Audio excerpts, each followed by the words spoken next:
todos, bienvenidos al nuevo vídeo del canal de técnica.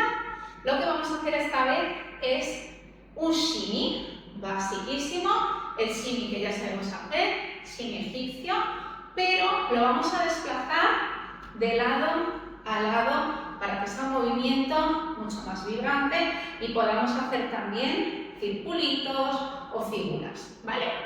Entonces, es importante, cuando desplace mi shimmy, no voy a tener la rodilla fija, no voy a tener la rodilla recta, ni el peso delante.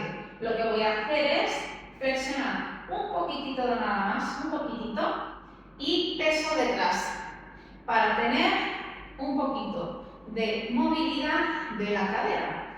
Entonces voy a juntar este shimmy un poquito bajo, con la rodilla un poquito flexionada, que no se nos vaya este, que es el shimmy jagala, el shimmy para arriba, ¿no? Que no se nos vaya ese. Queremos un shimmy de batir las caderas, ¿vale? Pues vamos a unir este con el desplazamiento de caderas, ¿sí?, que tenemos en el canal. Recordad que tenéis una lista, todo con vídeos de técnica, ahí lo podréis encontrar, de todas maneras os lo dejaré en la cajita de comentarios. Muy bien, flexionamos un poquito, simplemente es desbloquear la rodillita. Empezamos con nuestro shimmy basiquísimo, no hace falta apurarlo, y lo que voy a hacer es desplazar, y cuando desplazo, ¿qué me va a pasar? Todo mi peso, casi todo mi peso, está en la pierna derecha. Ahí. Voy a tener todo el peso en esta pierna, por lo tanto, esa pierna es la que más va a trabajar. Pero no podemos olvidarnos de la otra, ¿vale? Para evitar que se bloquee y que quede un shimmy un poquito largo. Cambio de lado, lo mismo.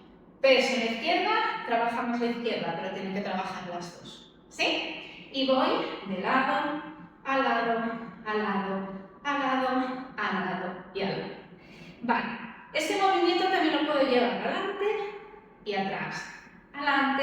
atrás y hacer un círculo, ¿sí? Pero por ahora lo que tenemos que hacer es intentar que este de lado a lado salga lo más fluido que podamos.